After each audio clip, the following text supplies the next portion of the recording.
Wondering how much it really costs to live, work, and play in Arlington, Virginia? You've come to the right place because I'm here to give you all the details.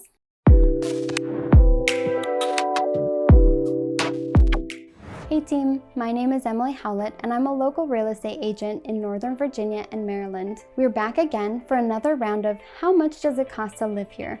And today, we're talking about Arlington. You've probably already heard Arlington is expensive.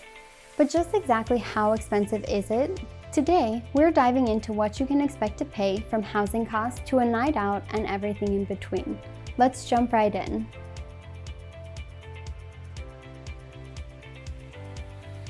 No matter where you live, housing is likely to be your biggest expense, and Arlington is no different. As you can see in this chart, the average cost of living is about 68% more expensive than what you would pay in the rest of the United States. Even with that being the case, you still have a lot of options to choose from. You can live close to the city center, or you can live just a little further out. You can live in a single-family house or a condo.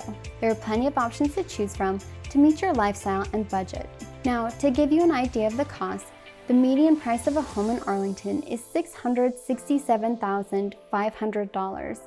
Compare that to the national average median price of $428,000.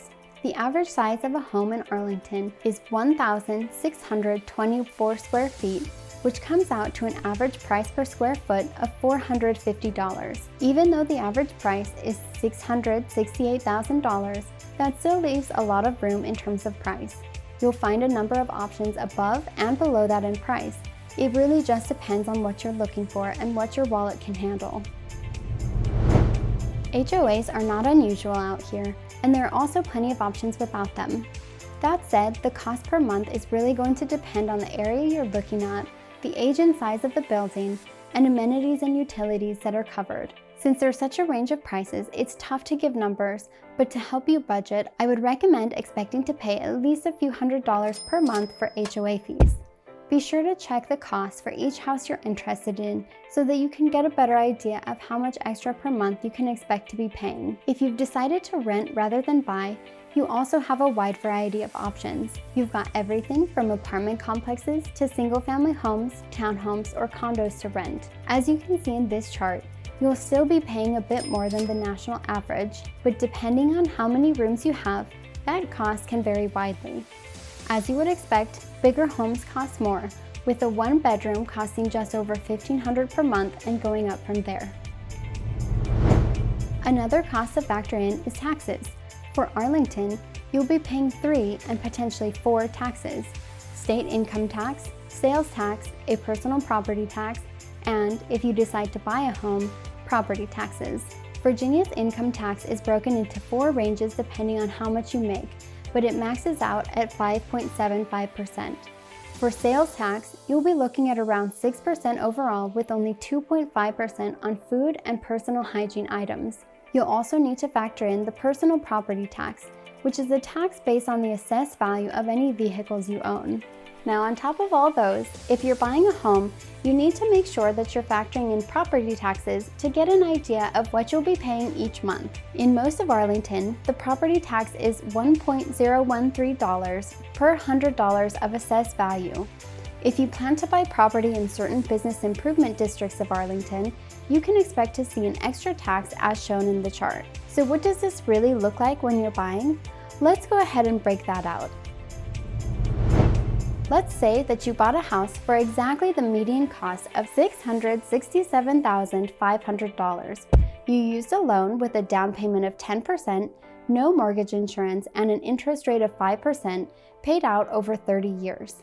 Your monthly principal and interest would come out to be $3,224.96. To figure up your taxes, you would take that $667,500 and divide that by 100, which gives you $6,675. Then, to find your tax bill, you would multiply it by 1.013, which comes out to $6,671.78. That's the yearly tax, so you would divide it by 12, giving you $563.48, which would be added to your monthly principal and interest payment.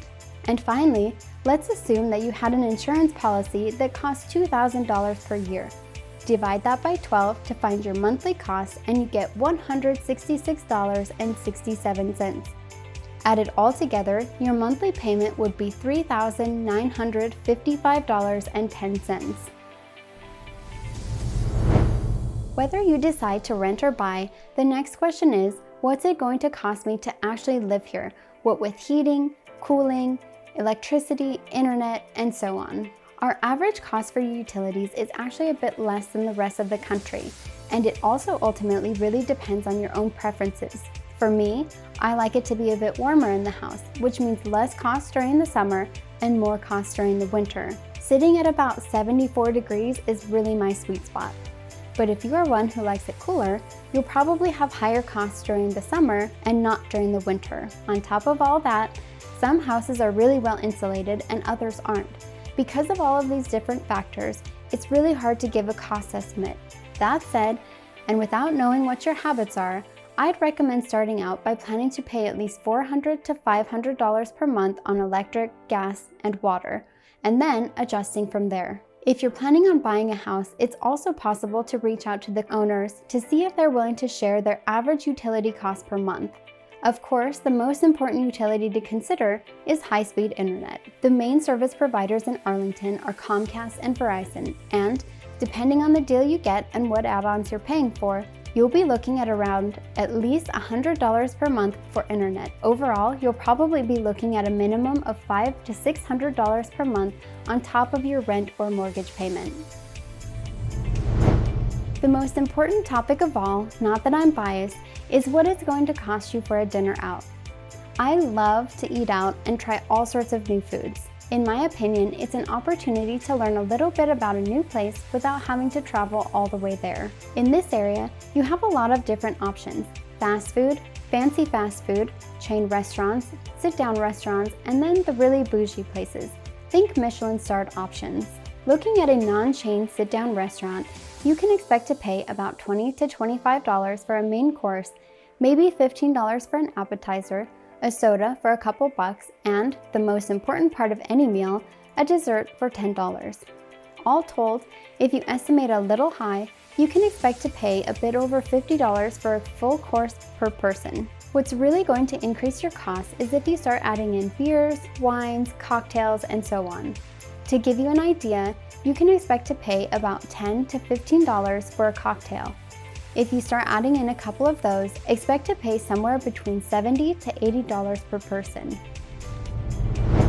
If you're buying food and cooking from home, you'll definitely be saving a lot compared to eating out. You're still about 15% above the national average, but it's going to be a lot less expensive than $80 per meal. You'll find all the major retailers like Target, Walmart, Costco, Sam's Club, Trader Joe's, and Whole Foods. In addition to those options, we have local stores like Wegmans and Mom's Organic Market, plus some other fairly local chains like Aldi, Lidl, and Weis Market. Now Wegmans is one of those stores that has a really strong following. Imagine Publix or H-E-B, but for the Northeast. They've got some really awesome options, and you can pretty much always bet that their food is going to be fresh and delicious. They even have an in-house deli bar where you can buy food that's ready to eat. To sum everything all up, this is really a high-level, overarching look at what you might expect to pay living in Arlington. Overall, it costs about 68% more to live here than in the rest of the United States. It definitely is a bit more expensive than the rest of the country, but keep in mind that different areas inside Arlington have different costs. It may not be as bad as you think, especially if you're willing to budget just a little bit. If you're thinking of moving to the area and you want to learn more about different parts of town, or if you're researching and would like to dig deeper into what you're finding, I'd love the opportunity to help you out. Please reach out however is easiest for you. Text, email, or call. I'm here to help. Last thing, before you go, don't forget to like and subscribe if you thought the video was helpful and you want to see more like it.